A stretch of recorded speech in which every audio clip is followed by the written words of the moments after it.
Praise the lord. దేవుని నామాన్ని బట్టి మరొక పర్యాయం మనం ఇలాగిన దేవుని వాక్యాన్ని ధ్యానించే ధన్యత ప్రభు మనకి ఇచ్చిన కారణంగా ప్రభుకే స్తుతులు స్తోత్రాలు చెల్లిస్తూ ఉన్నాను.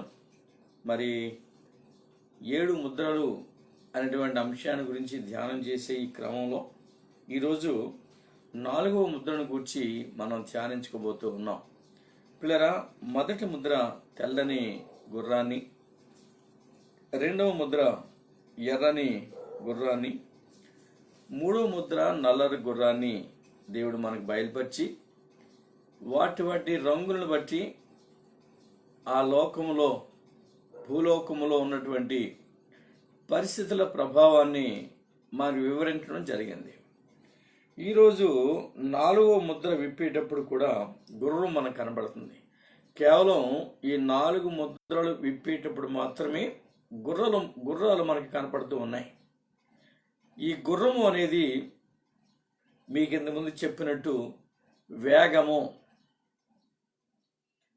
అలానే లోకములో జరిగేటువంటి పరిస్థితుల్లో వేగంగా చోటు చేసుకోబోతూ ఉన్నాయి. ఈరోజు ఈ గుర్రం పాండుర వర్ణం కలిగిన గుర్రము అని దాని రంగు చెప్పాడు. అదేంటంటే మృత్యువు అన్నాడు. కనుక ఈ అంశాన్ని ఈరోజు మనం ధ్యానం చేసుకోబోతూ ఉన్నాం.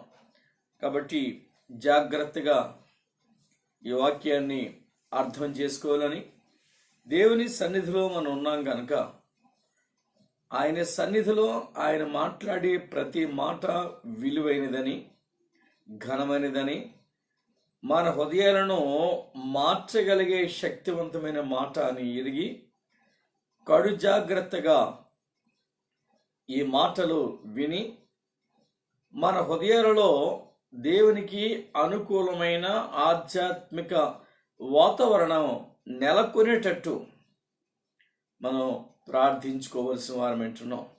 మరి వాక్య ధ్యానానికి వెళ్లే ముందు ఈ వాక్యం నేను చదువుతాను. 6వ అధ్యాయము ప్రకటన గ్రంథం 7-8 వచనాలు. ఆయన 4వ ముద్రను విప్పినప్పుడు రమ్మో అని 4వ జీవి చెప్పుట వింటిని. అప్పుడు నేను చూడగా, ఇదిగో పాండుర వర్ణము గల ఒక గుర్రము కనబడను. దాని మీద కూర్చున్న వాని పేరు మృత్యువు. పాతాళ లోకము వానిని వెంబడించెను. ఖడ్గము వలనను, కరవు వలనను, మరణము వలనను, భూమిలో నుండి క్రూర మృగం వలనను భూనివాసులను చంపుటకు భూమి యొక్క 4వ భాగం పైన అధికారము వానికి ఇయ్యబడును. భూమి యొక్క 4వ భాగము పైన అధికారము వానికి ఇయ్యబడును. ప్రార్థన చేసుకుందాం.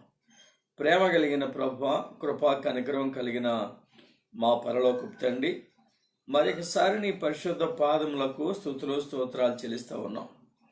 ప్రభువా, నీ వాక్యాన్ని ధ్యానించుకునే ధన్యత మాకు ఇచ్చారు.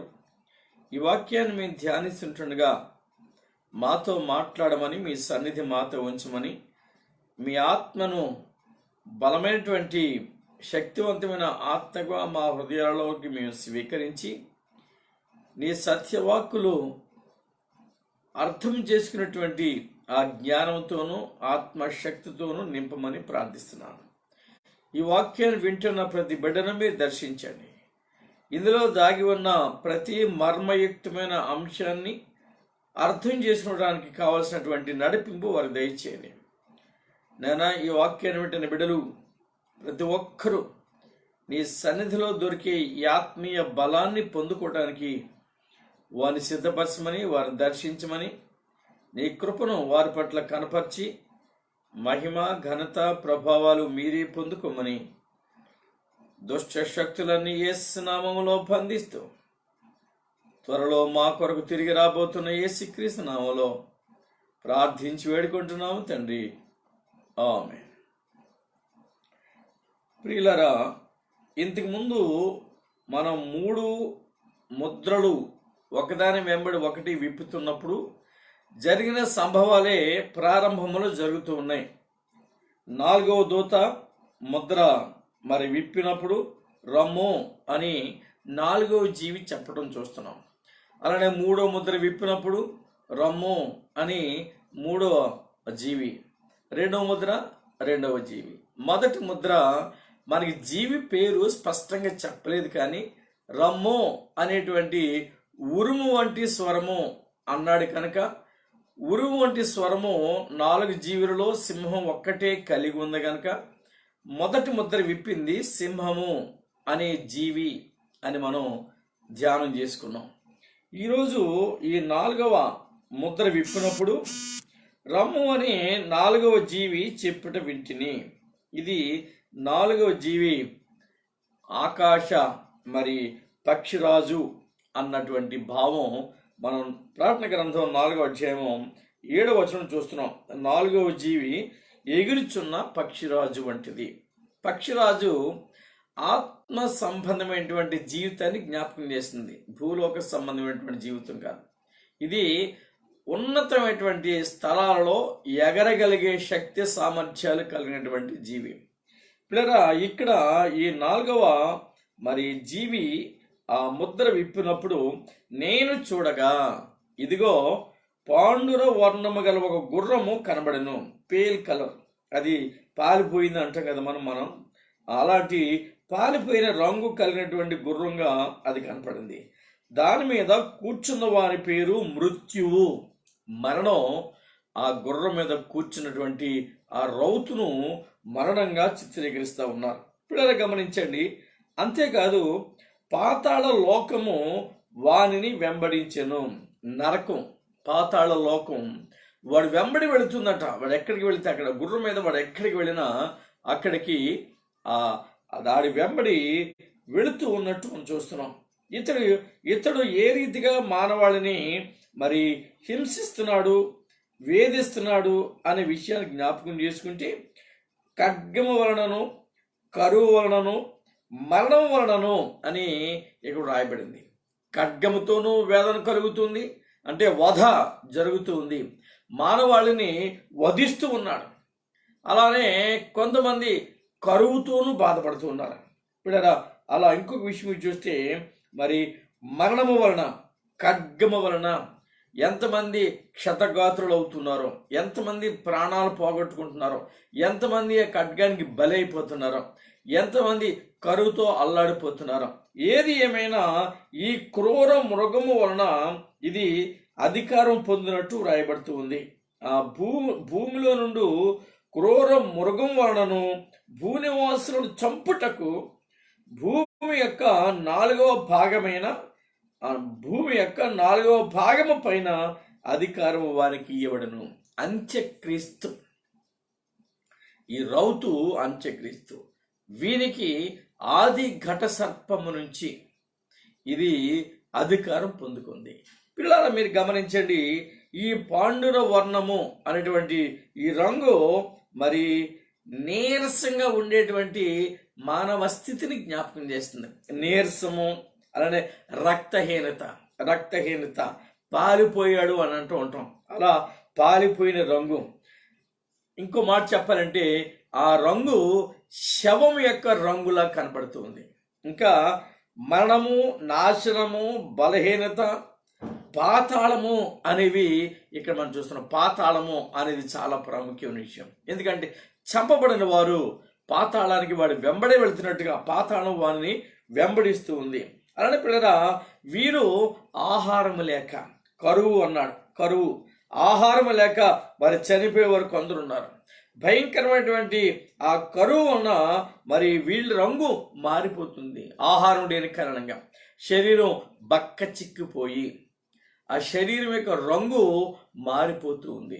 అలాంటి ఈ భయంకరమైన పరిస్థితి చూస్తే యుద్ధం అని కూడా మాట కూడా మీకు ఉంది. ఏంటంటే ఖడ్గము అన్నాడు అంటే యుద్ధం జరుగుతుంది. ఖడ్గము, ఈ ఖడ్గము మానవాళి మీద ఎంత భయంకరమైన ప్రభావాన్ని కనపరుస్తుందో మీరు చూడండి. ఈ కరువు రావడానికి గల కారణం, మీరు మరి 3వ ముద్ర విప్పినప్పుడు యుద్ధం జరిగింది. ఖడ్గము, పెద్ద పెద్ద ఖడ్గము అన్నాడు. ఒక పెద్ద ఖడ్గము వానికి గీయబడింది. అలానే ఆ గుర్రం మీద కూర్చున్నవాడు త్రాసును పట్టుకొని, రెండవ ముద్ర విప్పినప్పుడు యుద్ధం జరిగింది. మూడవ ముద్ర విప్పినప్పుడు కొరత, కరువు ఏర్పడింది. ఈ కరువు ఈ 4వ ముద్ర విప్పిన కాలంలో కూడా కొనసాగుతూ ఉంది పిల్లరా. కరువు యొక్క తీవ్రత ఎంత భయంకరంగా ఉందో మనం గమనించాలి. ఇవి మరి ఈ తెగుళ్ళు, వ్యాధులు లోకంలో ప్రబలిపోయి ఉన్నాయి. ఎందుకంటే 2వ ముద్ర విప్పినప్పుడు మన యుద్ధాన్ని చూసాం. యుద్ధం వలన అనేకులు మరణించడం, పూడ్చేవారు కూడా లేక ఎక్కడ శవాలు అక్కడే పడి ఉండటం, అవి కుళ్ళిపోయి భయంకరమైన దుర్వాసన కొట్టడం, మనుషులు ఆ దుర్వాసన సహించలేకపోవటం, ఆ వాసన పీల్చుకొని కొంతమంది చనిపోవటం, కరువు. యుద్ధం ఎప్పుడైతే జరిగిందో మరి ఆ యుద్ధంలో అనేక మంది మరణించి ఉంటారు. కాబట్టి పొలం మరి సాగు చేసేవారు, పంట పండించేవారు అనుకున్నంత సంఖ్యలో లేక, సరిగా పంట లేక, ఆ విత్తనం సరిగా లేక భూనివాసులకు ఆహార పదార్థాల కొరత ఏర్పడింది. ఈ కొరతలో కరువు అనే మాట మనం చూసాం మరి నిన్నటి దినాన. ఈ కరువు వల్ల లోకమంతా అల్లాడిపోతుంది, లోకమంతా పీడించబడుతుంది. ఆకలి కేకలు, ఆకలి చావులు, రోదన వినబడుతుంది. ఎక్కడ చూసినా ఇదే దుస్థితి. ఇది కేవలం ఒక ప్రాంతానికో, ఒక రాష్ట్రానికో, ఒక దేశానికో చెందింది కాదు. ప్రపంచ వ్యాప్తంగా జరిగేటువంటి సంభవం. ప్రపంచ వ్యాప్తంగా ఈ భయంకరమైన పరిస్థితులు నెలకొని ఉన్నాయి పిల్లరా. కాబట్టి మనం జ్ఞాపకం చేసుకోవాలి, లోకమంతా మృత్యు భయంలో ఉంది. ఆ గుర్రం మీద కూర్చున్న వాడి పేరు మృత్యువు. ఎక్కడ ఆ వ్యక్తికి ఎదురుపడితే ఎక్కడ చంపుతాడో మృత్యువు వాడు వెంబడి వెళ్తుంది. ఖడ్గం వాడి చేతిలో ఉంది, ఖడ్గం ఉంది. ఖడ్గం వలన అనేక మంది మరి హతులైపోతున్నారు. ఎక్కడ వారు అక్కడే. ఈ ఖడ్గం వలన ఎక్కడ వారు అక్కడే హతులైపోతున్నారు పిల్లరా. ఈ మరణం అనేది వేగవంతంగా జరుగుతూ ఉంది. ప్రపంచమంతా చాలా వేగంగా వ్యాప్తి చెందే రీతిగా మరి వీడు ప్లాన్ చేసినట్టుగా మనం గమనించాలి. అంత్యక్రీస్తు దౌర్భాగ్యమైన జీవితంలో కొట్టుమిట్టాడుతున్నటువంటి వారికి నాయకుడిగా ఉన్నాడు వీడు. ఈ నాయకత్వం కింద అనేకమైన మరి తెగుళ్ళు, సంభవాలు జరుగుతున్నాయి, జరగబోతున్నాయి. ఈ దినాల్లో కూడా మనం అక్కడక్కడ కరువులు చూస్తున్నాం. మరి రకరకాల కొట్లాట్ల వల్ల, మనస్పర్ధల వల్ల ప్రాణాలు కోల్పోయే వారిని మనం చూస్తున్నాం. ఏవో తగాదాలు, భూతగాదాలు కానీ లేకపోతే ఇంకా రకరకాల తగాదాల వల్ల సమాధానం లేక, సమాధానం తీసివేయబడి మనుషుల మధ్యలో ఈ క్రోధము, పగ, ద్వేషం అనేవి పెరిగిపోయి హత్యలు, మారణకాండాలు జరుగుతూ ఉన్నాయి. ఇవి జరుగుతున్నప్పుడు ఇవి పెచ్చి పెరిగిపోయి ప్రపంచమంతా వ్యాప్తి చెంది ఒక విధమైన ఆందోళన, భయాన్ని మరి కలిగించేటువంటి పరిస్థితులు కనబడుతూ ఉన్నాయి. మృత్యువు అలానే పాతాళ లోకం వాడు వెంబడి వెళుతుంది. ఇంత భయంకరమైన పరిస్థితి లోకంలో చోటు చేసుకోబోతూ ఉంది. కాబట్టి పిల్లరా, ఆ శ్రమ కాలంలో, ఆ మహాభయంకరమైనటువంటి ఆ కాలంలో మనం ఉండకుండా, విడిచిపెట్టబడకుండా ఎత్తబడే సంఘంతో కలిసి ఆ ఎత్తబడే పెండ్లి కుమార్తె సంఘంలో చేర్చబడి మధ్యాకాశానికి మనం కూడా ఎత్తబడే గుంపులో ఉంటే మన ధన్యులం. ఈ సంభవం జరగకముందు మనం మరణించినా పర్వాలేదు, లేదా బ్రతికి ఉంటే ఎత్తబడే సంఘంలో చేర్చబడాలి. అందుకని పిల్లరా, మరి మా చిన్నతనంలో అంటూ ఉండేవారు ఏంటంటే, ప్రాణ పోకడా ప్రభు రాకడా ఎవరికి తెలీదు అని. ఏది ముందు జరిగినా దానికి మనం సిద్ధంగా ఉండాలి. ఏది ముందు జరిగినా దానికి మనం సిద్ధంగా ఉండి ఆ ఆత్మీయ స్థితిని మనం కలిగి ఉండవలసి వారమంటున్నాం. ఈ భయంకరమైనటువంటి ఈ కరువు, ఈ మరణం, ఈ వేదన, ఈ దుఃఖము, ఈ మృత్యు భయము లోకమంతా వ్యాప్తి చెందుతుంది. లోకమంతా మరి ఈ భయంకరమైనటువంటి కరువులు సంభవిస్తున్నాయి అటువంటి మాట కూడా సువార్తల్లో యేసయ్య మనకు బోధించాడు. మత్తయి సువార్త 24వ అధ్యాయము 8వ వచనం చూస్తే లోకములో చోటు చేసుకుపోయే పరిస్థితిని ఆయనే స్వయంగా చెప్పాడు మనకి. మత్తయి సువార్తలో 24వ అధ్యాయము 8వ వచనం చూస్తే ఆయన చెప్పిన మాట, అక్కడక్కడ కరువులను భూకంపమును కలుగును, ఇవన్నీ వేదనలకు ప్రారంభము. కరువు కరువు కరువు, ఈ కరువులు ఉంటాయి, మనం వీటిని జయించాలి. ఈ కరువులో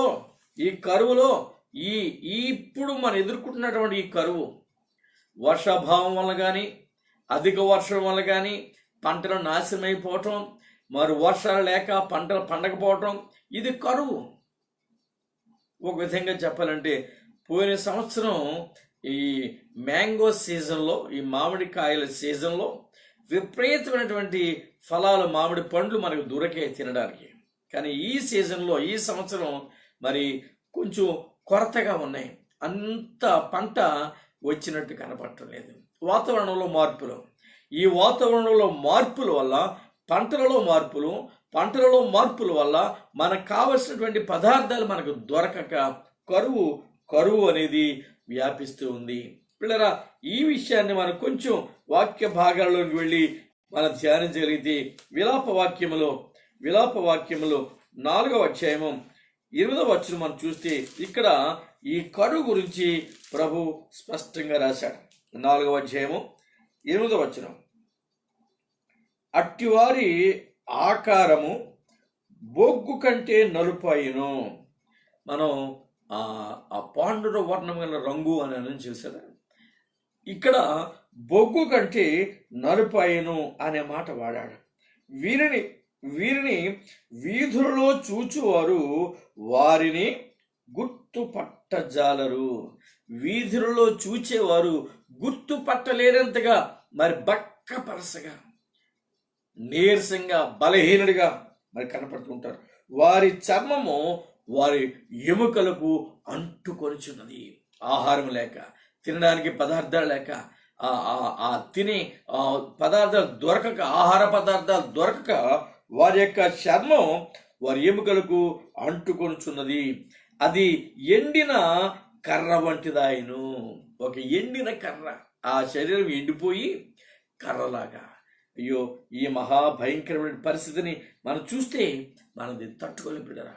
ఒకవేళ మీరు మరి ఊహలో ఊహించుకుని ఉంటే ఆ స్థితి ఎలా ఉంటుందో అని ఒక్కసారి విజువలైజ్ చేసుకుంటే అది మనం తట్టుకోలేనంత ఆ భయంకరమైన తీవ్రత అక్కడ కనబడబోతుంది. మిత్రుడు 9వ వచనంలో క్షామహతులు భూఫలములు లేక పొడవబడి క్షీణించిపోయేదరు. క్షామహతులు అంటే క్షామము, కరువు వలన, కొరత వలన హతులయ్యేవారు, చనిపోయేవారు కొందరు. భూఫలములు లేక, ఆహార పదార్థాలు లేక మరియు పొడవబడి క్షీణించేవారు మరికొందరు. ఖడ్గహతులు అంటే ఖడ్గము చేత హతులయ్యేవారు కొందరు. క్షామము చేత హతులయ్యేవారు మరి ఇక్కడ ఉన్నారు. ఇక్కడ అంటాడు, ఆ ఖడ్గహతులు క్షామహతుల కన్నా భాగ్యవంతులు. ఏది ఏమైనా పిల్లరా, ఈ మహాభయంకరమైనటువంటి పరిస్థితి లోకములో చోటు చేసుకోబోతుంది. హతులు, మృత్యువు, పాతాళము, కరువు, ఖడ్గము, హింస భయంకరం. ఒకదాన్ని తప్పించుకోగలరేమో కానీ అన్నింటిని తప్పించుకోలేము. అందుకని ఆ కాలంలో, ఆ సమయంలో ఉండకుండా, విడిచిపెట్టబడకుండా ఎత్తబడే గుంపులో, సంఘములో మనం ఉంటే ధన్యులు. అందుకు కావలసిన సిద్ధపాటు ఇప్పటి నుంచే నీకు అవసరం. ఇప్పుడే, ఈ క్షణమే, ఈ దినమే, ఈ క్షణమే నీవు వాక్యము వెలుగులో నువ్వు పరీక్షించుకోవాలి. నువ్వు దేవునికి అంకితం చేసుకోవాలి. నువ్వు ప్రభుకి సమర్పణ చేసుకోవాలి. నువ్వు ప్రభుకి పునరంకితం, రీడెడికేట్ చేసుకోవాలి.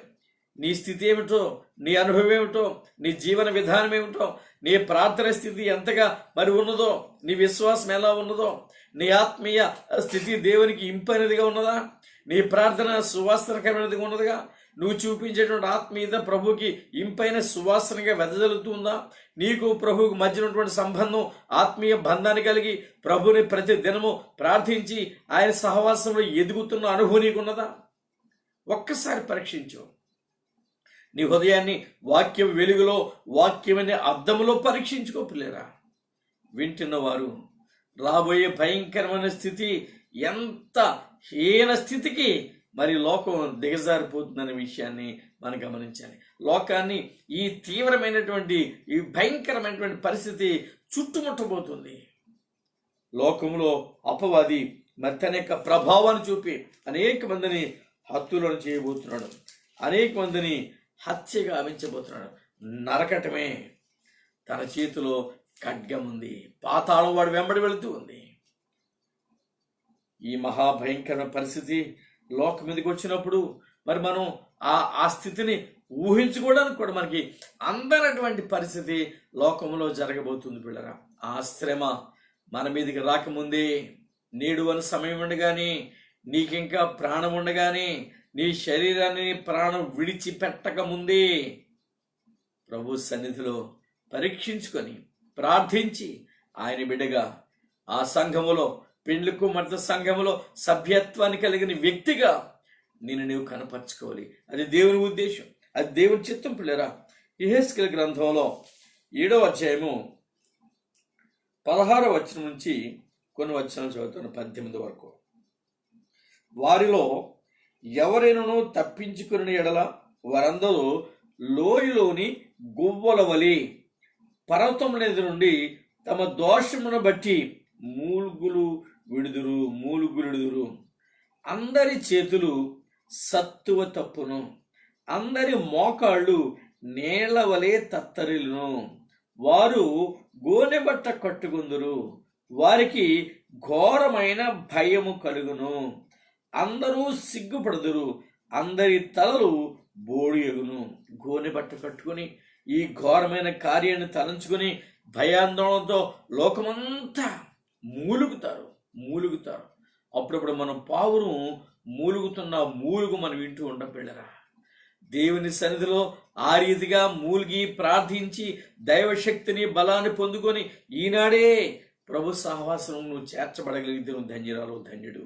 లేదంటే ఆ శ్రమ కాలంలో ఆ ఖడ్గము, ఆ మృత్యువు, ఆ మరణము, ఆ కరువు నిన్ను వెంబడిస్తూ, నిన్ను వేధిస్తున్నప్పుడు, నిన్ను తరుముతూ ఉన్నప్పుడు, అలసిపోయి నేల పడి నువ్వు తత్తరిల్లిపోయినప్పుడు ఎంత భయంకరంగా ఉంటుందో గమనించండి. నీళ్ళవలే వాళ్ళ మోకాళ్ళు నీళ్ళవలే తత్తరిల్లును, సత్తువ తప్పును, అందరి చేతులు సత్తువ తప్పును. ఏమీ చేయలేవు నీవు ఆ మహాభయంకరమైన విపత్కర పరిస్థితుల్లో నువ్వు పరుగు పెట్టాలి అన్నా నీ కాళ్ళు నీకు సహకరించవు, అవి పట్టు తప్పుతాయి. నీ చేతులు మరి బలముగా పరిగెత్తడానికి, నీ కాళ్ళతో పాటు చేతులు కూడా నీకు ఉపయుక్తంగా ఉండడానికి అవి సహకరించు, అవి బలహీనమైపోతున్నాయి పిల్లలు, సత్తువు తప్పుతూ ఉన్నాయి. ఇంత మహాభయంకరమైన విపత్కరమైన పరిస్థితులు లోకమునకు రాబోతుండగా ఈ హేయమైన స్థితి నీవు ఎదుర్కోకుండా తప్పించబడాలి అంటే ప్రార్థన చేయి. దేవుని సన్నిధిలో మోకరిళ్ళు, కన్నీరు కార్చు, అంగలార్చు, విజ్ఞాపన చేయి. ప్రభు వినడానికి సిద్ధంగా ఉన్నాడు. లేకుంటే ఈ మృత్యువు, ఆ గుర్రం మృత్యువు, ఆ యొక్క గుర్రం మీద కూర్చున్నవాడి పేరు మృత్యువు పిల్లరా. పాండుర వర్ణము కలిగిన వాడు, కరువు, మృత్యువు, భయంకరం, మరణం, యుద్ధం, మహాభయంకరమైనటువంటి అన్ని ఒకేసారి మీదబడి మానవాళిని ఉక్కిరి బిక్కిరి చేయబోతున్నాయి. ఆ దుస్థితిలో మనం పడిపోకుండా, దేవునికి దూరం అయిపోకుండా ఇప్పుడే మన నిజస్థితిని మనం జ్ఞాపకం చేసుకోవాలి. ఇటువంటి భయంకరమైన పరిస్థితులు ఉంటాయి అని ప్రార్థన గ్రంథంలో వ్రాయబడి ఉంది కనుకనే చాలామంది ఈ ప్రార్థన గ్రంథాన్ని చదవరు పిల్లరా. చాలామంది ఈ ప్రకటన గ్రంథం జోలికే వెళ్ళరు. ఇంకో విధంగా చెప్పాలంటే ఆ బైబిల్లో ఆఖరి పేజీలన్నీ ఏదో రకంగా చిరిగిపోతూనే ఉంటుంటాయి. బైబిల్ కలిగి ఉన్న మన వల్ల అయినా చిరిగిపోవచ్చు, ఇంట్లో పిల్లలు ఆడుతూ పాడుతున్నప్పుడు పిల్లల వల్లనే చిరిగిపోవచ్చు, లేకపోతే ఆట వస్తువుగా పిల్లలు బైబిల్తో ఆడుకుంటున్నప్పుడైనా ఆ పేజీలన్నీ చిరిగిపోవచ్చు. అది మనకు తెలియకుండానే జరుగుతుండదు. ఎందుకంటే అపవాది దాని నాశనము, దాని పతనము, దాని భయంకరత్వం మనకు తెలియకుండా ఉండాలని వాడి పనులు చేస్తూ ఉంటాడు. ఏదేమని పిల్లరా, ప్రభు ఆయన చిత్తానుసారంగా ఈ దినాన్న, ఈ క్షణాన్న నీకు ఈ యొక్క ఆత్మీయ సత్యాన్ని బోధిస్తూ ఉన్నాడు కనుక దాన్ని గ్రహించు. దేవుని చిత్తాన్ని గుర్తించు. నీ హృదయంలో ఎటువంటి మార్పును ప్రభు కోరుకుంటున్నాడో, నీ జీవితంలో ఏ రీతిగా నీవు ఉండాలని ఆశిస్తున్నాడో అలా నువ్వు మార్చబడు. చూడండి, యెహెజ్కేలు గ్రంథంలోనే 6వ అధ్యాయము 11, 12 వచనం చూస్తే, నీ హేయ దేవతలన్నిటినీ పూజించి నీవు చేసిన హేయమైన క్రియలన్నిటి చేత నా పరిశుద్ధ స్థలమును అపవిత్రపరిచితివి గనుక కరుణా దృష్టి అయినను జాలి అయినను లేక నేను నిన్ను శిక్షింపజేసేదనని నా జీవముతోడు ప్రమాణం చేయించున్నాను. ఇది ప్రభువు యెహోవాకు కరువు వచ్చి ఉండగా. గమనించండి, నీవు హేయమైన కార్యాలు చేస్తున్నావు కనుక ఈ దుస్థితి, నీవు ప్రభు మీద తిరుగుబాటు చేసావు కనుక ఈ స్థితి, దేవుని మాట వినలేదు కనుక ఈ దుస్థితి, ప్రభు చిత్తాన్ని ఎరగక నిర్లక్ష్యంగా ఉన్నావు కనుక ఈ దుస్థితి. అందుకనే ప్రభు అంటున్నాడు, అయ్యో భయంకరంగా కరువు వచ్చి ఉండగా నీలో 3వ భాగము తెగులు చేత మరణమవును.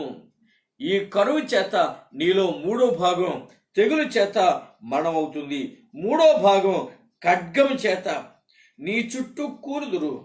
నేను కత్తి దూసి మిగిలిన భాగమును నలుదిశలా చెదరగొట్టుదును. ఎంత భయంకరమో మీరు గమనించండి. ఈ పరిస్థితి మనకు రాకముందే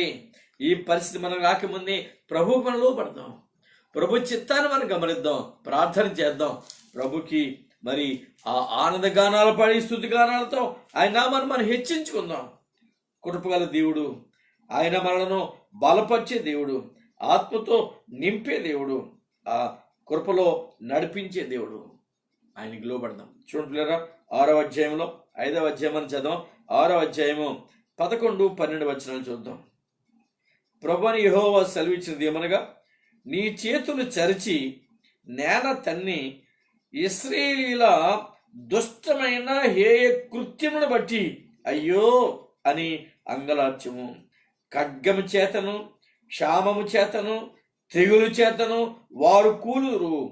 దూరమున ఉన్నవారు తెగులు చేత చత్తురు, దగ్గరనున్నవారు ఖడ్గము చేత కూరుదురు. శేషించి ముట్టడి వేయబడిన వారు క్షామము చేత చత్తురు.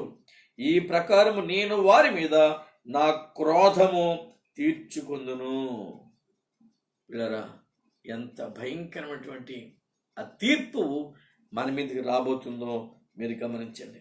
ఈ భయంకరత్వంలో, ఈ మహాభయంకరమైన పరిస్థితులలో నీ మనసులో ప్రభువుకి స్థానం కావాలి. నువ్వు ప్రభుని స్తుతించగలిగే వారు ఉండాలి, ప్రభుని ఆరాధించగలిగే వారు ఉండాలి. నీలో ఉన్న ప్రతి విగ్రహాన్ని తీసివేయాలి.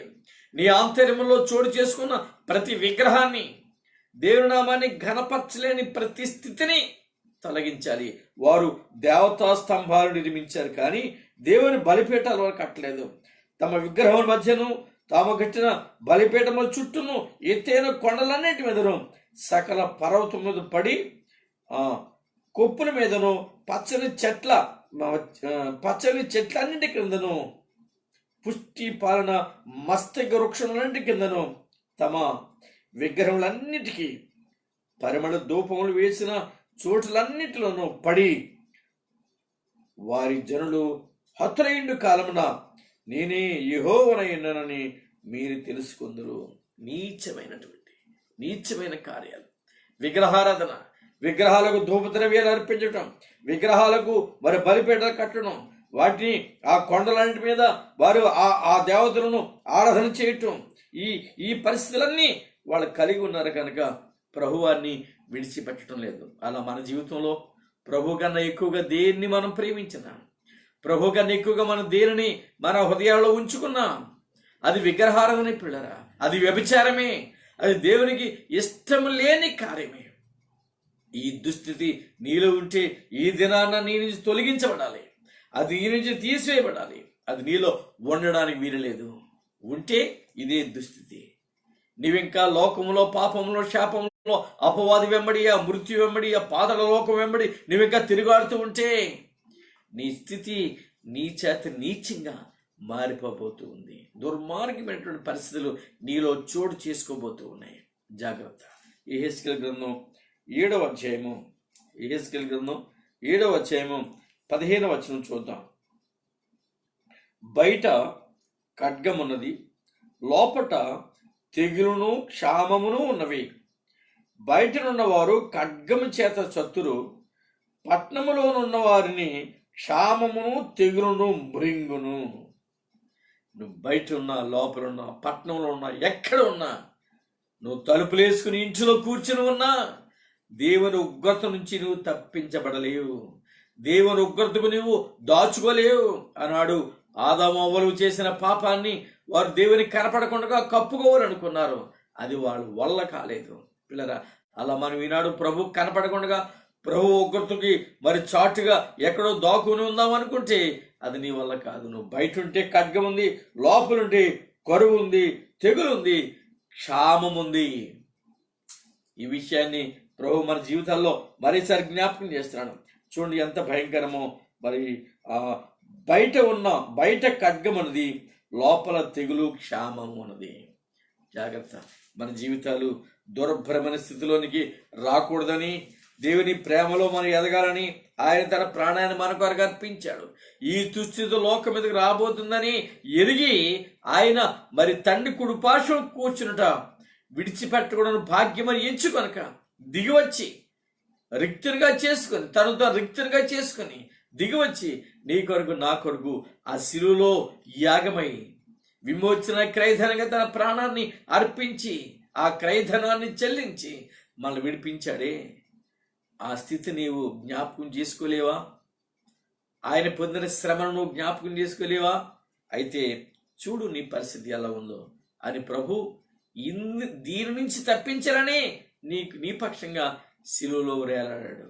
నీవు పొందవలసినటువంటి పాప శిక్ష ఆయన పొందుకున్నాడు బిడ్డ.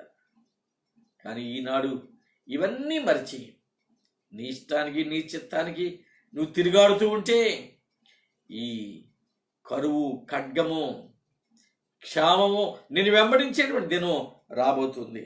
ఈ భయంకర పరిస్థితిలో నువ్వు విడిచిపెట్టబడాలి. నువ్వు దేవుని చిత్తాన్ని గ్రహించగలగాలి. చూడండి పిల్లరా, 14వ అధ్యాయము యెహెజ్కేలు గ్రంథం 21వ వచనం చూస్తే ప్రభువు యెహోవా ఈ మాట సెలవిచ్చుచున్నాడు. మనుష్యులను పశువులను నిర్మూలము చేయవలనని నేను ఖడ్గము చేతను, క్షామము చేతను, దుష్ట మృగముల చేతను, తెగులు చేతను ఈ 4 విధముల యెరూషలేము మీద తీర్పు తీర్చెదలా అట్టివారుండి నన్ను వారు దాన్ని రక్షింపలేరు. దుష్ట మృగముల చేత కూడా. చూడు పిల్లరా, దుష్ట మృగములు మనుషులు ఉండే స్థలాల్లోనికి వస్తున్నాయి. మానవ సంచారం ఉండే స్థలాల్లో దుష్ట మృగముల సంచారం మొదలైతుంది. అవి మనుషులను మరి భయంకరంగా వేటాడి చంపి చీల్చి తింటాయి. ఈ మధ్యన కరోనా వైరస్ని అదుపు చేయడానికని లాక్డౌన్ అనౌన్స్ చేసింది మన గవర్నమెంట్ ఆఫ్ ఇండియా. ఆ లాక్డౌన్ కాలంలో జనసంచారం లేని కారణంగా మనమే కాదు, ప్రపంచంలో అనేక దేశాలు లాక్డౌన్ అనౌన్స్ చేసాయి. జనసంచారం లేని కారణంగా ఈ క్రూర మృగాలు మానవ స్థలాల్లోనికి, మానవుడు నివసించే ఆ గ్రామాలలోనికి, పట్టణాల్లోనికి, వీధుల్లోనికి అవి వచ్చి ఎంత ఆహ్లాదంగా చాలా మరి ఫ్రీగా తిరగటం మనం గమనించాం. క్రూర మృగాలు, సర్పాలు, అనేక జీవులు మరి చాలా మరి విచ్చలవిడిగా తిరగటం మనం చూసాం. అదే దైవాజ్ఞయి అవి అడవులు విడిచి, అరణ్యాలు విడిచి, భూ సంచారం, మానవ సంచారం ఉండే స్థలాల్లోనికి అవి ప్రవేశిస్తే దొరికిన వాడిని దొరికినట్టుగానే వెంటాడి వేటాడి చీల్చి భయంకరమైన చిత్రవదకు గురి చేస్తాయి. ఇలాగ ప్రభు అంటున్నాడు, దుష్ట మృగముల చేత కూడా నేను మనల్ని బాధిస్తాను. అయ్యో, ఎంత కోపం మన ప్రభుకి కలిగించాం. మన దుష్ట క్రియలను బట్టి, మన అరాచకాలను బట్టి, మన దౌర్భాగ్య పాప స్థితిని బట్టి ప్రభు గాయాలు రేపాము, ప్రభు కోపాన్ని రేపాము. చూసారా, లోకం మీదకి రాబోయేటువంటి పరిస్థితి ఎంత దారుణంగా కనబడుతూ ఉందో. పిల్లరా, ప్రభు చెంతకు మనం వద్దాం. ప్రభు పిలుపును మనం విందాం. ప్రభు ప్రేమను మనం గుర్తిస్తాం. ఆయన చిత్తానికి దాసులం అయిపోదాం. ఆయన వాక్య వెలుగులో మన జీవితాన్ని దిద్దుకుందాం. మన పాపాన్ని విడిచిపెట్టి ప్రభువును హత్తుకుందాం పిల్లరా. చూడండి, ఇర్మియా గ్రంథంలో 30వ అధ్యాయము 5-6 వచనాలు మనం చూస్తే, యెహోవా ఇట్లను, సమాధానం లేని కాలమున భీతి చేతను దిగులు చేతను జనులు కేక వేయగా వినుచున్నాము. మీరు విచారించి తెలుసుకొనుడి. పురుషుడు ప్రసూతి వేదనతో పిల్లలను కందురా. విచిత్రంగా కనబడుతుంది. పురుషులు ప్రసూతి వేదనతో పిల్లలను కందురా. ప్రసవేదన పడు స్త్రీల వలె పురుషులందరూ నడుము మీద చేతులుంచుకున్నటయు వారి ముఖములు తెల్లబారుటయు నాకు కనబడుచున్నదేమి. అయ్యో, ఎంత భయంకరమైన దినము! అట్టి దినము మరి ఒకటి రాదు. ఇది యాకోబు సంతతి వారికి ఆపద తెచ్చు దినము. అయినను వారు దానిలో పడకుండా రక్షించబడాలి అంటే ప్రభువుని ఎరిగేవారు ఉండాలి. ఆపద తెచ్చే దినం. ఈ మహాభయంకరమైన దినంలో మరి మనం పాలు పంచుకోకుండా ప్రభు చేత విడిపించబడి ప్రభు చిత్తాన్ని అందుకొని ప్రభు ప్రేమను మనం మరి పొందుకొని ఆయన చిత్తానికి లోబడి ప్రభువులో మనం జీవించగలిగితే ధన్యుల పిల్లరా. లేకపోతే మృత్యు ఉంది, ఖడ్గం ఉంది, కరువు ఉంది, పాతాళ లోకం ఉంది, భయం ఉంది, వేదన ఉంది, క్రూర మృగాలు ఉన్నాయి. ఇవన్నీ మానవాళిని హతమార్చబోతున్నాయి. ఈ దుస్థితిలోనికి మనం రాకముందే ప్రభు ప్రేమను మనం పంచుకోవాలి. ప్రభు ప్రేమలో మనం ఎదగాలి పిల్లరా. ఇర్మియా గ్రంథం 15వ అధ్యాయం 2-3 వచనాలు చూస్తే, మేమెక్కడికి పోదుమని వారు నిన్ను అడిగిన ఎడల నీవు వారితో ఇట్లను, ప్రభు చెప్తున్నాడు ఇర్మియాతో, నువ్వు వారితో ఇట్లను, యెహోవా ఈ మాట సెలవిచ్చుచున్నాడు, చావునకు నియమించబడిన వారు చావునకును, గమనించండి, చావునకు నియమించబడిన వారు చావునకును, ఖడ్గమునకు నియమించబడిన వారు ఖడ్గమునకును, క్షామమునకు నియమించబడిన వారు క్షామమునకును, చెరకు నియమించబడిన వారు చెరకును పోవలను. ఇదే యెహోవా వాక్కు అంటున్నాడు. ఇదే యెహోవా వాక్కు. ఇదే చంపుటకు ఖడ్గము, చీల్చుటకు కుక్కలు, తినివేటకును నాశనము చేయుటకును ఆకాశ పక్షులు, భూమృగములు అను ఈ 4 విధముల బాధలు వారికి సంభవించున్నాను అంటున్నాడు. పిల్లరా, మరి ఇవన్నీ కూడా ప్రభు నియమించే నియమాలు మన జీవితాల్లో గమనించాలి. ఎవరు దేని నిర్ణయించబడతారో వారు దానికి అప్పగించబడతారు. ఒకవేళ నువ్వు మరణానికి నియమించబడి ఉన్నావేమో, నువ్వు చావుకి నియమించబడితే నువ్వు చావుకు అప్పగించబడతావు. నువ్వు ఖడ్గానికి నియమించబడితే ఖడ్గము చేత చావు న్యాచురల్గా ప్రభువే నీవు మరణానికి దోహదపడతాడు.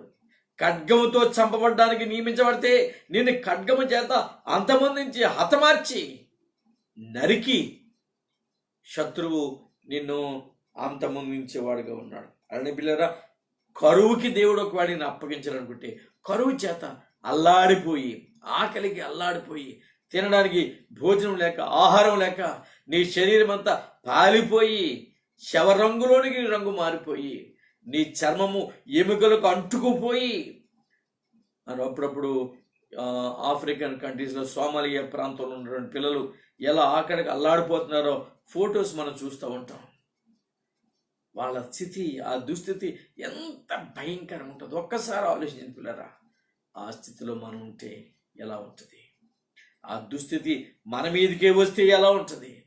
ఆ పరిస్థితి మనమే ఎదుర్కోవలసి వస్తే ఎలా ఎదుర్కొంటాం? పిల్లరా, క్షమించమని ప్రభు పాదాల మీద పడండి. క్షమించమని ప్రభు దగ్గర ప్రణమిల్లండి, ప్రార్థించండి, పాప క్షమాపణ పొందండి, ప్రభుతో సహవాసాన్ని చేయండి. ఇది దేవుని ఏర్పాటు. అయ్యో ప్రభా, ఎక్కడ అపిత్రత ఉన్నదో, ఎక్కడ నాలో నీ నామాన్ని అవమానపరిచే స్థితి ఉన్నదో, ఏ విషయంలో ప్రభా నేను దూషించి అవమానపరుస్తున్నాను, ఏ విషయంలో నీకు గాయం రేపుతున్నాను, ఏ విషయంలో నీకు దూరస్తున్న అయిపోతున్నాను, ఏ విషయంలో ప్రభా నిన్ను మరలా సిలివేస్తున్నాను అని పరీక్షించుకొని స్వపరీక్షతో నువ్వు దేవుని సన్నిధికి రావాలి. లేకపోతే నీవు మరణానికి, నీవు ఒకవేళ చావుకు నిర్ణయించబడితే చావుకి ఖడ్గానికి నియమించబడితే ఖడ్గానికి, క్షామానికి నియమించబడితే క్షామానికి, చెరకు నియమించబడితే చెర. నేను వాడు చెర పట్టబోతున్నాడు. ఈ మహా విపత్కర పరిస్థితుల్లో మరి నీ ఉండకుండా దేవునాత్మీయతను నింపబడాలి, దైవ కార్యాలు నీలో జరగాలని దేవుడు మాట్లాడుతూ ఉన్నాడు. పిల్లరా, ఈ స్థితి లోకం మీదకి రాకముందే మనం ప్రభుకి అప్పగించుకోవాల్సిన వారు వింటున్నాం. ఇర్మియా గ్రంథం 5వ అధ్యాయం 2-3 వచనాలు. యెహోవా జీవము తోడు అను మాట పలికినను వారు మోసమునకై ప్రమాణము చేయుదురు. యెహోవా యథార్థత మీదనే కదా నీవు దృష్టి ఉంచి ఉన్నావు. నీవు వారిని కొట్టితివి గాని వారికి దుఃఖము కలగలేదు. వారిని క్షీణింపజేస్తున్నావు కానీ వారు శిక్షకు లోబడనుకున్నారు. రాతి కంటే తమ ముఖములను కఠినముగా చేసుకుని ఉన్నారు, మళ్ళుటకు సమ్మతింపరు. ఇంత కఠినంగా ఉంటే ఆ శిక్ష నీకు తప్పదు. ఇంత కాఠిన్యం నీలో చోటు చేసుకుని ఉంటే, ఇంత కర్కసత్వాన్ని హృదయంలో దాచుకుని ఉంటే, ప్రభు సన్నిధికి నువ్వు రాలేకపోతే ఆయన ప్రేమను నువ్వు పంచుకోలేవు. తప్పనిసరిగా ఆ వేదన అనుభవించాలి. తప్పనిసరిగా ఆ శ్రమ గుండా నువ్వు ప్రయాణం చేయాలి. మహా విపత్కరమైన పరిస్థితి లోకం మీదకి రాబోతుంది పిల్లరా. కనుక ఈ ఖడ్గం యుద్ధాన్ని జ్ఞాపకం చేస్తుంది. పంటలు లేకపోవటం, కరువులు రావటం, ఈ పాలిపోయినటువంటి జీవితాన్ని మరి జ్ఞాపకం చేస్తుంది పిల్లరా. మరి భోజనం తినడానికి భోజనం లేకపోతే ఎంత భయంకరంగా పరిస్థితి ఉంటుందో ఊహించుకోలేము. నిన్నటి దినాన్ని నేను చెప్పాను, షోమ్రోన్లో 2 స్త్రీల మధ్యలో అవగాహన జరిగింది. ఈరోజు ఆకలికి తట్టుకోలేక, ఈ కరువులో ఆకలి తట్టుకోలేక, ఈరోజు నా బిడ్డను వండుకుని తిందాం, రేపు నీ బిడ్డను వండుకొని తిందాం అనే అగ్రిమెంట్ ఎంత భయంకరమైందో. అలాంటి అగ్రిమెంట్లు పిల్లల మానవాళిలో జరగబోతున్నాయి. ఆ జరిగే సంభవాలు త్వరలో రాబోతున్నాయి. ఈ స్థితి ఎంత భయంకరమో, పిల్లల్ని వండుకునే స్థితి, కరువు, ఎంత భయంకరం. ఆకలి లేక అల్లాడిపోయే జీవితాలు తట్టుకోలేక పిల్లల్ని తమ కనిన పిల్లల్ని వాళ్ళే చంపి వండుకొని తినడం అంటే ఎంత హేమైన కార్యమో మీరు గమనించండి పిల్లరా. ఈ భయంకరమైన పరిస్థితులు రాకముందే మన జీవితాలు మన మార్పు కలిగి ప్రభుని ఎరగవలసిన వారు వింటున్నాం. చూడండి, ఇర్మియా గ్రంథంలో 19వ అధ్యాయము 9వ వచనాన్ని మీరు చూస్తే ఇక్కడ అంటాడు, వారు తమ కుమారుల మాంసమును తమ కుమార్తెల మాంసమును తిననట్లు చేసేదను. ఇది దేవుని శిక్ష, దేవుడు పంపే శిక్ష, దేవుడు మానవాళి మీదకి పంపబోతున్నటువంటి శిక్ష. ఈ శ్రమ ఎదుర్కోవాలి. తమ ప్రాణము తీయ వెదకు శత్రువులు తమకు ఇబ్బంది కలిగించుటకై వేయి ముట్టడిని బట్టి, దాని వలన కలిగిన ఇబ్బందిని బట్టి వారిలో ప్రతివాడు తన చెలికాని మాంసము తిందురు. ఈ మహాభయంకరమైన పరిస్థితి లోకం మీదకి రాబోతుంది పిల్లరా. కాబట్టి ఈ ఈ ఈ యుద్ధం వలన, మరణాల వలన, కరువు వలన వీరి శరీరాన్ని ఎముకలు అంటుకుపోయిన కారణంగా వీరు మహారోదన చేస్తూ మరి వీధులలో పడి, మరి ఆ చావు, ఆ యొక్క మరణాల వల్ల ఆ శవాలు కుప్పలుగా పడి మరి ఉన్న కారణంగా దుర్వాసన, అవి మురిగిపోయి కంపు వాసన, ఆ గాలిలో ఈ దుర్వాసన మిళితమై ప్రపంచ వ్యాప్తంగా వీస్తూ ఉంటే దానిని తట్టుకోలేక మరణించేవారు మరి కొంతమంది. ఈ విపత్కరమైన పరిస్థితిని ఒక్కసారి ఊహించుకోండి పిల్లరా, ఎంత నీచంగా, ఎంత భయంకరంగా ఉంటుందో. ఒకసారి నాకు 1977వ సంవత్సరంలో దివిసీమలో జరిగినటువంటి ఉప్పెన గుర్తొస్తా ఉంది. అప్పుడు డిగ్రీ చదువుతున్నాను నేను. ఎంతమంది దివిసీమ ఎంత అల్లాడిపోయింది. 3 తాడి చెట్ల ఎత్తు ఆ కెరటాలు, సముద్ర కెరటాలు మరి వీచినట్టు ఎంతో మంది మరణించారు. ఆ వాసన తట్టుకోలేక గ్రామాలు ఖాళీ చేసి ఎక్కడెక్కడికో వాళ్ళు వెళ్ళగలిగిన ప్రాంతాలకు వెళ్ళిపోయారు. వాసన తట్టుకోలేక శవాలు కుప్పలుగా పడి ఉండి ఎంత భయంకరం పిల్లరా. ఇది ఒక దివిసీమ కాబట్టి ఖాళీ చేసి వెళ్ళగలిగినంత దూరం వెళ్ళి వేరే ప్రాంతాల్లో కొద్దిగా నివసించి మళ్ళా వాళ్ళ ప్రాంతాలకు తిరిగి వచ్చారు. కానీ ఈ దుస్థితి, ఈ వేదన ప్రపంచ వ్యాప్తంగా జరగబోతుంది. ఎక్కడికైనా వెళ్తావు, ఈ దుర్వాసన ప్రపంచమంతా వ్యాపిస్తుంది. నువ్వు ఎక్కడికి వెళ్ళి తలదాచుకుంటావు? ఎక్కడికి వెళ్ళి ఈ దుర్వాసన నుంచి తప్పించుకుంటావు? వీటి వల్ల క్రొత్త వైరస్లు ప్రారంభమైతే చూడండి, ఇప్పుడు మనం కరోనా వైరస్ అనే ఈ భయంకరమైన పరిస్థితిలో మనం కొట్టుమిట్టాడుతున్నాం. మందులు లేవు, దానికి మందు ఇంకా కనిపెట్టలేకపోయినారు. ఇప్పుడిప్పుడే మరి దానికోసం ప్రయత్నాలు జరుగుతున్నాయి. అలానే రాబోయేటువంటి కాలంలో, ఈ శ్రమ కాలంలో ఉత్పన్నమయ్యేటువంటి అనేక క్రొత్త వైరస్లకి మందే లేదు. మహాభయంకరమైన పరిస్థితి లోకం మీద లోకాన్ని చుట్టుముట్టబోతుంది. పిల్లరా. ఈ మహా విపత్కరమైన పరిస్థితి సమిష్టిగా మానవాళి మీద పడి దాడి చేయబోతుంది. సృష్టిలో మరి ప్రభు చేసినటువంటి మృగాలు, ఎక్కడో అడవుల్లో అరణ్యాల్లో జీవించవలసినటువంటి ఆ క్రూర మృగాలు వీధులలోనికి వచ్చి మానవాళిని వేటాడబోతున్నాయంటే ఎంత భయంకరమైన పరిస్థితితో మీరే గమనించండి. ఈ ప్రపంచంలో ఈ వేదన ఎవరు తట్టుకోలేని వేదన, దీన్ని ఎవరు మరి ఎదుర్కోలేని వేదన, అంత భయంకరమైన. పశువులు మేత లేక అల్లాడిపోతున్నాయి. కరువు ప్రాప్తించింది అన్నాడు. మరి మిగిలిన వారు, ఆ రెండవ గుర్రం, ఎర్రని గుర్రం, మరి యుద్ధంలో అనేక మంది మరణించారు. ఒకవేళ మిగిలిన వారు, బ్రతికిన వారు ఆశ కొద్దీ, ఓపు కొద్దీ ఏదైనా పంట పండించాలి అనుకున్నా, వారు విత్తనాలు విత్తినా అవి పండటం లేదు. చూడండి, యోవేలు గ్రంథం 1వ అధ్యాయంలో ఆ విత్తనాల యొక్క దుస్థితి ఎలా ఉండబోతుందో ప్రభు రాస్తున్నాడు. ఆ విత్తనాలు విత్తాడు రైతు పాపం, కానీ ఆ విత్తనాల యొక్క పరిస్థితి ఎలా ఉండబోతుందో మీరు గమనించండి. చూడండి పిల్లరా, 1వ అధ్యాయం 17-18 వచనాలు చదువుదాం.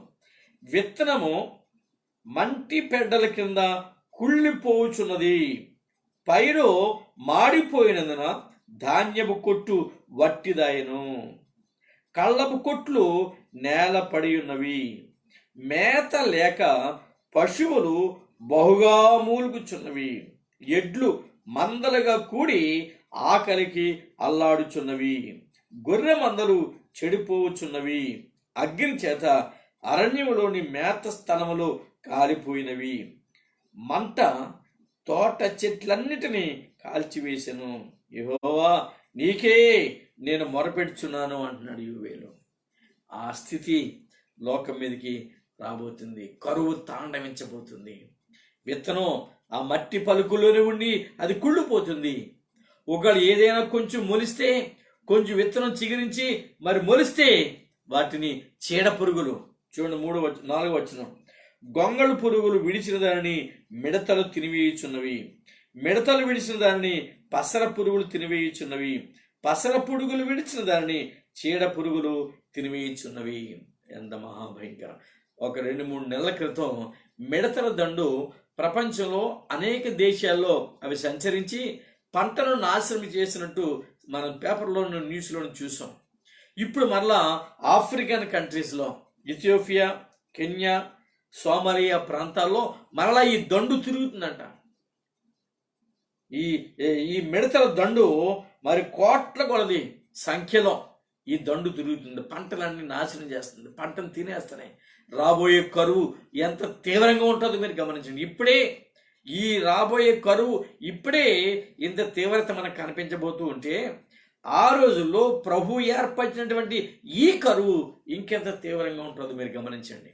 జస్ట్ 2 నెలల క్రితం 3 నెలల క్రితం అనుకుంటాను ఈ మిడతల దండు పాకిస్తాన్ కూడా వచ్చింది. మన దగ్గర హర్యానా ప్రాంతాల్లో కూడా దండు వచ్చి ఆ గోధుమ గింజలు, ఆ గోధుమ పంటల్ని పాడు చేసినట్టు కూడా మనం విన్నాం ప్రియులరా. ఇలా ఇప్పుడు ఇథియోపియా, కెన్యా, మరి సోమాలియా ప్రాంతాల్లో ఇది ఉందట. BBC న్యూస్లో మరి ఇందాకనే చూడటం జరిగింది.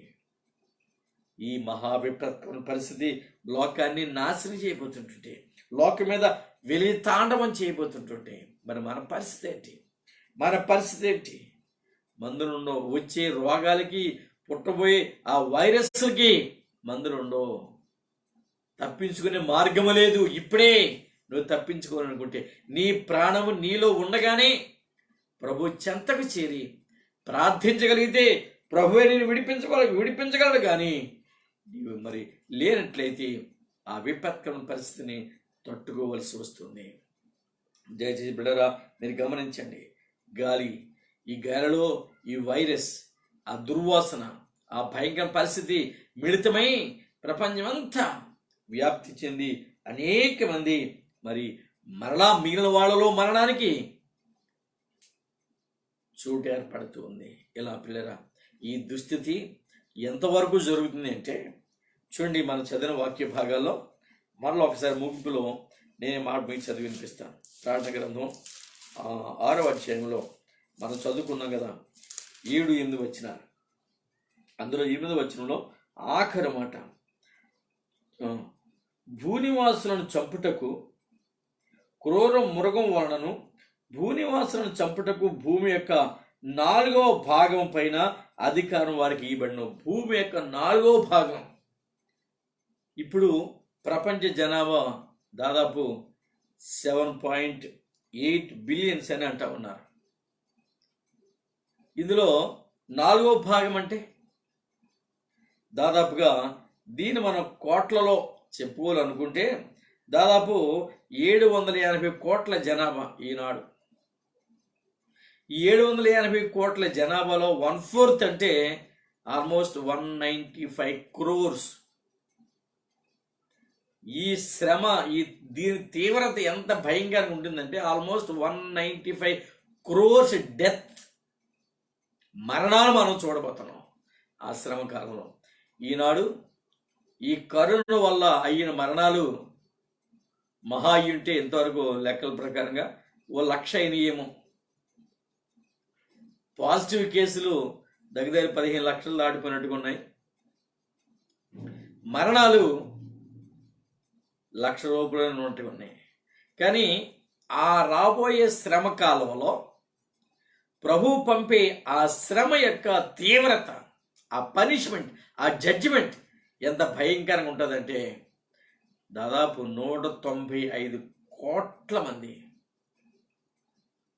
ప్రాణం పోగొట్టుకోబోతున్నారు. అది మరణం వల్ల కానీ, ఖడ్గం వల్ల కానీ, కరువు వల్ల కానీ, వారు మరి మృత్యు వల్ల కానీ, దేని వల్ల అయినా కానీ ఈ భయంకరమైన పరిస్థితి లోకం మీదకి రాబోతుంది. ఆ ప్రపంచవ్యాప్తంగా దుర్వాసన వ్యాపించిపోతుంది. కాబట్టి ఆ పరిస్థితిలో మనం ఉండకుండా, ఆ శ్రమలో మనం పాలుభాగాన్ని పొందకుండా, మనం విడిపించబడ్డానికి, అందులో ఉండకుండా తప్పించబడ్డానికి మనం ఇప్పటి నుంచే మనం ప్రయాసపడవలసిన వారమేంటున్నాం. నేడు అది సమయం ఉండగానే మనం ప్రార్థించవలసిన వారమేంటున్నాం. ఆ శ్రమ మనం తట్టుకొని పిల్లరా, మనకి వద్దు. ఎత్తబడే గుంపులో ఉందాం, ప్రార్థన చేయండి. ప్రభు పోలుకులోనికి మార్చబడదాం, పాపాన్ని విడిచిపెడదాం, నామకార్థ స్థితిని విడిచిపెడదాం, 2 మనస్సులు ద్విమనస్కత్వం విడిచిపెడదాం, ప్రభువు లోబడదాం, దేవుని సన్నిధిలో ఆయన కోసమే మనం జీవిస్తాం. ఆయన ఆశించే రీతిగా మన జీవన విధానాన్ని మలుచుకుందాం. ప్రతి నిత్యము ప్రభువుని ఘనపరుస్తాం. ఆయన బిడలుగానే మనం జీవిస్తాం. ఆయన ఒకవేళ రాకడ ముందే మరి వచ్చుతున్నట్టయితే శ్రమకాలం ముందే రాకడ వస్తుంది. ఎత్తబడి గుంపులు మనం ఉందాం. ఈ లోపలే మన ప్రాణంగాని పోతే, ఆ ప్రాణం పోయేటప్పటికి ప్రభునందు మృతులు ధన్యులు అనిపించుకుందాం. ఆ ధన్యకరమైన జీవితాన్ని మనం కలిగి ఉందాం. ఈ విపత్కరమైన పరిస్థితి లోకం మీదకి రాబోతుంటుండగా, అందులో మనం ఉండకుండగా ప్రభు కృప కొరకు మనం ప్రయాసపడవలసిన వారం వింటున్నాం. దేవుని నామాన్ని ఘనపరచగలిగినటువంటి ఆత్మీయ స్థితిలో మనం ఉండవలసిన వారం వింటున్నాం. అలాగే మనం ఉండాలని, అలా ప్రభు చేత తప్పించబడాలని, ఆయన సన్నిధిలో నిత్యము మరి జీవించేటువంటి ధన్యత కొరకు మనం ప్రయాసపడాలి. అట్టి ఆత్మీయ అనుభవాలు, అటు ఆత్మీయ స్థితి ప్రభు మనందరికీ అనుగ్రహించాలని మరి కోరుకుంటున్నాం, ప్రార్థించుకుందాం. ప్రేమగల ప్రభువా, మరొకసారి నీ పరిశుద్ధ పాదములకు స్తుతులు స్తోత్రాలు చేస్తున్నాం. మా గొప్ప దేవా, నీకే స్తుతులు స్తోత్రాలు చేస్తున్నాం. మహిమోన్నతుడా, మహోన్నతుడా, సర్వశక్తిమంతుడా, సర్వోన్నతుడా, నీ పరిశుద్ధ పాదములకు స్తుతులు స్తోత్రాలు చేస్తా ఉన్నాం. అయ్యా, ఈ ప్రత్యేక సమయంలో పాండుర వర్ణం గల గుర్రాన్ని గురించి మాతో మాట్లాడావు. మృత్యువు అన్నావు. ఆ గుర్రం మీద కూర్చున్నవాడు మృత్యువు. ఆ గుర్రాన్ని పాతాళం వెంబడిస్తుంది అన్నావు. ఖడ్గం, మరణం, కరువు, చెర వాళ్ళకి పనిష్మెంట్గా ప్రభా నిర్ణయించానన్నావు. ఆ దుస్థితి నైనా మా మీదకి రాకుండా, ఆ కాలంలో మేము ఉండకుండా ఎత్తబడి సంఘంలో, పెండ్లి కుమార్తె సంఘంలో మేము చోటు ఏర్పాటు చేసుకునే వారంగా మీ కృప దయచేయండి. ఆ రీతిలో మేము పెరగడానికి, ప్రార్థించడానికి, నీ సన్నిధిలో గడపడానికి మా మనసులు మాకు దయచేయండి. దేవాని స్తోత్రాలు. నామకార్థ జీవితాలు జీవించక నీ కృపలో నిత్యము ఎదిగే ఆత్మీయతను పెంచమని ప్రార్థిస్తున్నాను. ఈ వాక్యం వింటున్న బిడ్డలు నేను ఎవరెవరు వింటున్నారో, ఎక్కడెక్కడ వారు ఉన్నారో వారందరినీ మీరు దర్శించండి. వారి కుటుంబాలలోనూ వారిలోనూ నేను సంతోషదాయకమైన, ఆశీర్వాదకరమైన ఆత్మీయతను వాళ్ళలో ఉంచండి. ఒకవేళ అట్టి మనసు లేకుంటే ఇకనైనా, ఇప్పుడైనా అట్టి మనసు కొరకు ప్రయాసపడేటువంటి జీవితాలు బిడ్డలకు దయచేయండి. లేకుంటే రాబోయే దినాల్లో నేను ఎంత భయంకర పరిస్థితి లోకంలో చోటు చేసుకుపోతుందో వివరించారు. ఇప్పుడు ఈ కరోనాకే మనుషులు అల్లాడిపోతున్నారు ప్రభా. ఎంత చూసినా కనీసం 1,00,000 కూడా మరణాలు ప్రపంచవ్యాప్తంగా జరగలేదు. కానీ నీవు తెప్పించే ఆ మహాభయంకరమైనటువంటి శ్రమకాలంలో ఆ దినం 4వ మరి ప్రభా ముద్ర విప్పినప్పుడు జరిగేటువంటి ఆ మరణాలు 195 కోట్ల మరణాలు ప్రభా. ఆ స్థితికి ఒక్కసారి ఊహించుకుంటే ఎంత భయంకరమో మానవాళికి తెలియపరచండి బాబు. వింటున్న మనం ఒకసారి గమనించాలి. ఆ భయంకర పరిస్థితిలో ఉండకుండా నేడు అని సమయం ఉండగానే సమయం నెరిగి ప్రార్థించి ప్రభు సన్నిధిలో మనం సిద్ధం చేసుకొని ప్రభు బిడ్డలంగా మన ప్రయాణాన్ని మనం ముందు కొనసాగించవలసిన వారు వింటున్నామని ఎరగవలసిన వారు వింటున్నాం. కనుక పిల్లరా, మరి దేవుని ప్రేమను మనం మరి ప్రభులో మరి ఎదిగినటువంటి బిడ్డలుగా మనం ఉందాం. అలాంటి కృప దయచేయండి ప్రభు. అటువంటి ఆత్మీయత మాలో ఉంచండి, అటువంటి ప్రేమను మాలో ఉంచండి, అటువంటి కృపను మాలో ఉంచండి. దేవానికి స్తోత్రాలు. నీ మాట వినగలిగే స్థితి, నీ మాటకు లోబడే స్థితి మరి వింటున్న బిడ్డల్లో ఉంచి నేను మేమందరూ ప్రభ నీ సన్నిధిలో సాగిలపడగలిగే వారంగా మీ కృప దయచేయండి. దేవానికి వందనాలు. అలా మరి ప్రభా నీ చిత్తమైతే ఈ వాక్యం వింటున్న బిడ్డలలో ఎవరిలోనైనా శరీర బలహీనతలు, శరీర రుగ్మతలు ఉండుంటే వారిని మీరు దర్శించమని, వారితో మాట్లాడమని, వాటి నుంచి విడుదల చేయమని కూడా ప్రార్థిస్తున్నాను. దేవానికి స్తోత్రాలు. ప్రపంచంలో ప్రభా ఈ వైరస్ వల్ల ఎందరో భయంకరమైన పరిస్థితులు ఉన్నారు. వారందరూ దర్శించండి, వారి కృప చూపండి ప్రభా, విడుదల ఇచ్చేయండి, నీ ప్రేమను కనపరచండి, ఆ సంఖ్యల ప్రభావం నుంచి విడిపించండి ప్రభు. స్తోత్రాలు. నీ చిత్తమైతే పెండ్లి కుమార్తె సంఘంగా సిద్ధపడే అనుభవాలు ప్రపంచ వ్యాప్తంగా మానవాళిలో, క్రైస్తవ లోకంలో ప్రభా ఆ మేలుకొలుపు దయచేయమని కూడా ప్రార్థిస్తున్నాను. మీ చిత్తానుసారంగా జీవించే జీవితాలు మాకు ఇచ్చి మీరే మహిమ, ఘనత, ప్రభావాలు పొందుకోమని త్వరలో మా కొరకు తిరిగి రాబోతున్న యేసుక్రీస్తు నామములో ప్రార్థించి వేడుకుంటున్నాము తండ్రి. ఆమేన్. మన ప్రభువైన యేసు కృపయు, తండ్రి అయిన దేవుని ప్రేమయు, పరిశుద్ధాత్మ దేవుని యొక్క అన్యోన్య సహవాసం ఇప్పుడు ఎల్లప్పుడూ సదాకాలం మనందరికీ తోడుగా ఉండి నడిపింపు చేయనుగాక. Amen. Praise the lord. Praise the lord.